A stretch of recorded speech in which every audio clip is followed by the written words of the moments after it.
Good morning everyone, so we're going to be looking at the Bulova Lunar Pilot under natural light. So we're outside at the moment in a nice sort of cloudy yet a little bit of sun in a nice warm condition, perfect for reviewing a watch. For today's episode we're going to be looking at the Bulova Lunar Pilot in the stainless steel casing. I have looked at the Tissot PRX in the mint green dial as well, just got it there for the display at the moment. So yeah, go check that out on my channel if you can. But for today's purposes, we're looking at the Bulova Lunar Pilot. So before we move on to obviously the main face and stuff like that, we're just going to talk a little bit about the sort of the case dimensions and the weight and the price. So the actual price of this was around about £300 when I bought it. It's got a roughly a 44mm case diameter with a 13.5mm case thickness. So it's quite a decent hefty watch. It looks bigger than it actually is. Moving on to the actual dial here, obviously a very nice busy dial, lots of sub dials going on.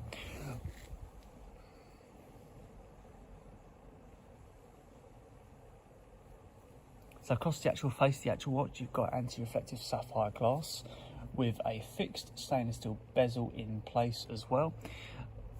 Let's have a little look at that chronograph. There you go, that's how it looks under natural light when you're operating the chronograph.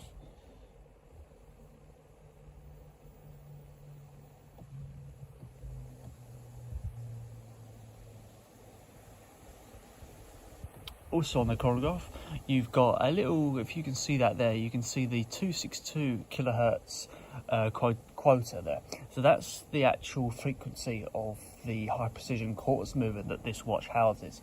It's meant to be a super accurate, probably loses or gains probably sort of 10 seconds over the course of a year, or a second a month or so.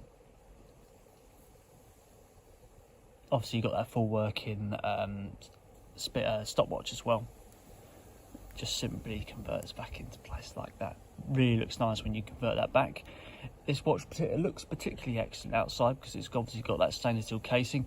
The stainless steel casing is made of 316 stainless steel, so it should keep its scratches down to a minimal.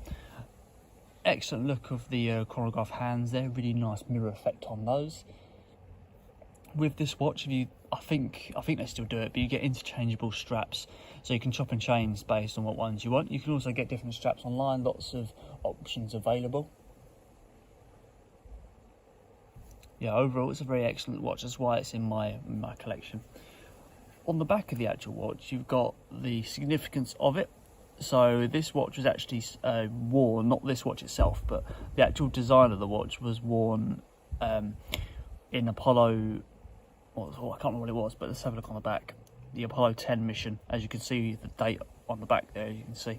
They did do two designs of this. They did one with like a matte finish, and like sandblasted finish they call it, and one with a polished finish like this one.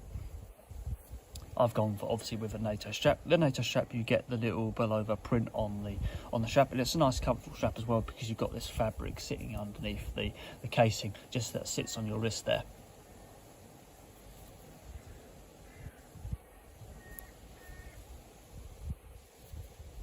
That on.